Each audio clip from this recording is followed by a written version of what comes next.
Assalamualaikum warahmatullahi wabarakatuh. Selamat pagi, siang, sore, maupun malam dimanapun kalian berada.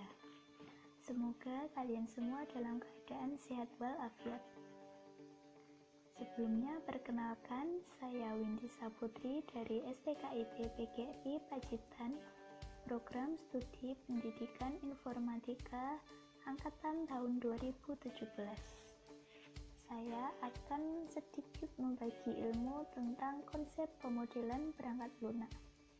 Jadi kita belajar bareng-bareng dan perhatikan apa yang akan saya jelaskan, karena tidak semua materi saya cantumkan di dalam slide. Oke, sudah siap? Kita mulai. Tujuan pembelajaran kali ini yaitu peserta didik dapat menjelaskan konsep perangkat lunak dengan benar, dapat menjelaskan ragam pemodelan perangkat lunak, dan dapat menentukan ragam pemodelan perangkat lunak. Apa sih rekayasa perangkat lunak itu? Pastinya kalian sudah sering mendengarnya.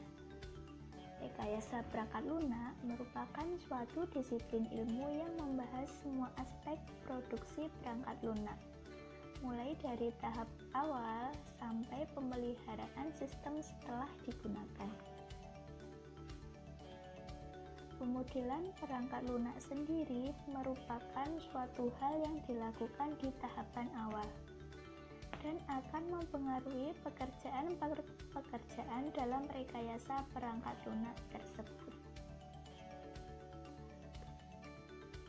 Setiap model yang dikembangkan memiliki karakteristik sendiri-sendiri, namun karakteristik tersebut dapat dirangkum menjadi karakteristik secara umum.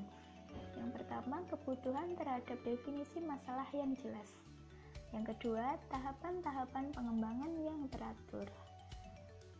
Dokumentasi merupakan bagian penting dalam pengembangan perangkat lunak.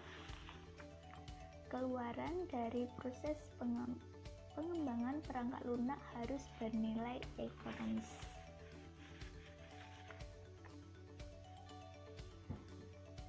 Selanjutnya, kita pelajari model-model perangkat lunak itu apa saja. Ada 6 yang akan saya jelaskan. Yang pertama, waterfall model. Waterfall model itu adalah salah satu model klasik yang bersifat sistematis. Mengapa bersifat sistematis? Karena model ini dikerjakan secara berurutan. Penggunaan model ini dalam penerapan di kehidupan sehari-hari sangatlah memakan waktu, sehingga sangat sedikit orang yang menggunakannya. Namun model ini sangat cocok untuk bisnis kecil. Aktivitas model waterfall itu ada 5. Yang pertama, requirement, desain, implementasi, verifikasi, dan maintenance. Waterfall sendiri memiliki beberapa kelebihan dan kekurangan. Di antaranya, kelebihan tersebut merupakan pengembangan yang paling handal dan paling lama digunakan.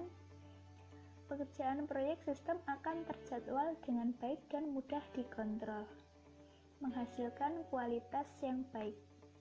Dokumen pengembangannya sangat terorganisir. Namun kekurangannya, persyaratan sistem harus digambarkan dengan jelas. Rincian proses harus benar-benar jelas dan tidak boleh berubah-ubah.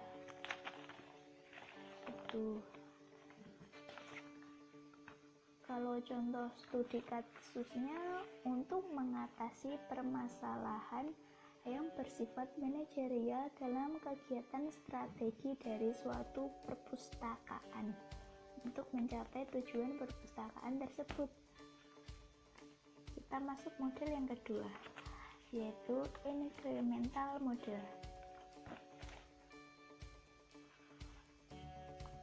Incremental model, proses pengerjaan perangkat lunak akan dilakukan per bagian, sehingga bagian selanjutnya akan dikerjakan setelah bagian awalnya selesai, dan selanjutnya sampai menghasilkan perangkat lunak yang lengkap dan semua fungsi yang diperlukan, dan pengerjaan perangkat lunak berakhir.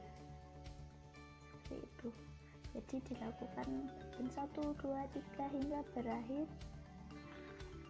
dan tahapan-tahapannya ada analisis, desain, kode, dan tes. Kelebihan inkremental yaitu risiko yang rendah pada pengembangan sistem, mampu mengakomodasi perubahan kebutuhan customer, dan cocok digunakan apabila pembuat software tersebut tidak banyak. Tapi juga memiliki kekurangan. Kekurangannya hanya cocok untuk proyek dengan skala kecil, dan kemungkinan tiap bagian tidak dapat diintegrasikan. Kita masuk model sebelumnya, itu contoh studi kasusnya. Aplikasi yang menggunakan GUI. Karena aplikasi yang menggunakan GUI akan lebih menarik dan user friendly daripada aplikasi yang berbasis konsol.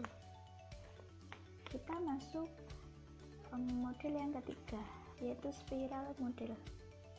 Spiral model adalah pengembangan software di mana proses digambarkan sebagai spiral. Model spiral memiliki 4 fase: perencanaan, analisis risiko, teknik, dan evaluasi. Kelebihan model spiral yang pertama, setiap tahap pengerjaan dibuat prototyping, sehingga kekurangan dan apa yang diharapkan oleh klien dapat diperjelas. Yang kedua, lebih cocok untuk pengembangan sistem dan perangkat lunak dengan skala besar. Kekurangannya memerlukan tenaga ahli untuk memperkirakan risiko dan harus mengandalkannya supaya bisa sukses.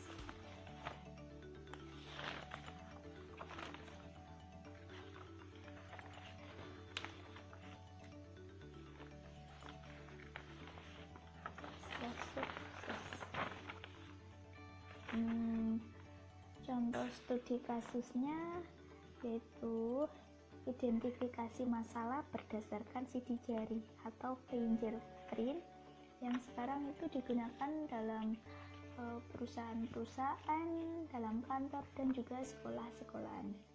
Itu semua menggunakan spiral model. Selanjutnya kita masuk prototype model. Dengan metode prototyping ini, pengembang dan pelanggan dapat saling berinteraksi selama proses pembuatan sistem. Prototyping dimulai dengan pengumpulan kebutuhan, mendefinisikan objek keseluruhan dari software, mengidentifikasi segala kebutuhan, dan kemudian dilakukan perancangan kilat yang difokuskan pada penyajian aspek yang diperlukan.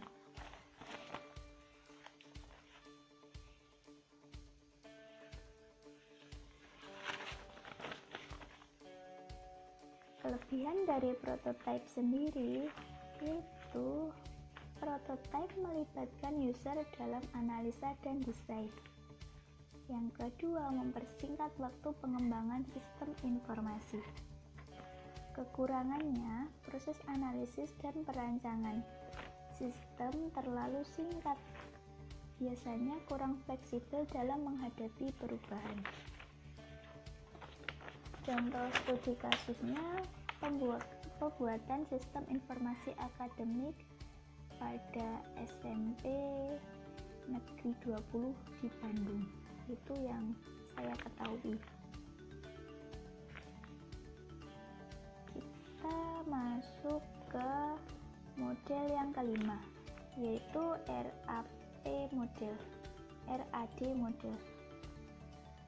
RAD model merupakan adaptasi kecepatan tinggi dari model sekuensial linier atau waterfall, di mana perkembangan cepat dicapai dengan menggunakan pendekatan konstruksi berbasis komponen. Pendekatan RAD melingkupi fase-fase berikut. fasenya ada 5.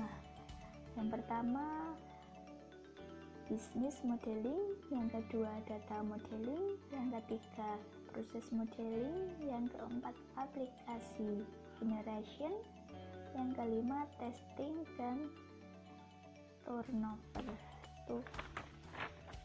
Kelebihan RAD lebih efektif dari pengembangan model waterfall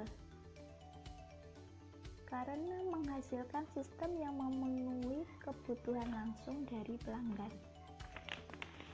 Cocok untuk proyek yang memerlukan waktu singkat, namun juga memiliki kekurangan.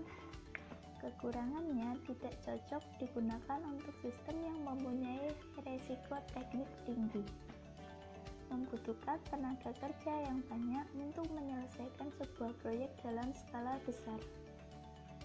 Contoh studi kasusnya, untuk proyek yang berskala kecil dengan waktu pengembangan perangkat lunak yang begitu singkat. Kita masuk model yang terakhir, yaitu V-model. V-model merupakan perluasan dari waterfall model karena tahap-tahapannya mirip dengan yang terdapat dalam waterfall, namun proses dilakukan secara bercabang, beda dengan waterfall yang dilakukan secara linier. Kelebihannya, V-model sangat fleksibel, dan V-model dikembangkan dan dimaintain oleh publik. Dan kekurangannya hanya bisa digunakan sekali dalam suatu proyek. Nah, itulah model-model perangkat lunak yang dapat saya sampaikan. Di sini saya mempunyai soal latihan. Yang pertama, definisikan menurut pendapat kalian masing-masing apakah yang dimaksud dengan pemodelan perangkat lunak. Yang kedua, sebutkan ragam pemodelan perangkat lunak. Yang ketiga, mengumpulkan kebutuhan secara lengkap, kemudian dianalisis dan didefinisikan oleh program yang akan dibangun, merupakan salah satu tahapan waterfall model. Sedangkan salah satu kelemahan waterfall model itu apa? Silakan kalian jawab soal latihan saya di bagian komentar. Dan bila ada pertanyaan atau saya terjadi kekurangan ataupun kesalahan dalam penyampaian, bisa kalian kasih saran di kolom komentar. Semoga bermanfaat buat kalian semua. Terima kasih. Assalamualaikum warahmatullahi wabarakatuh.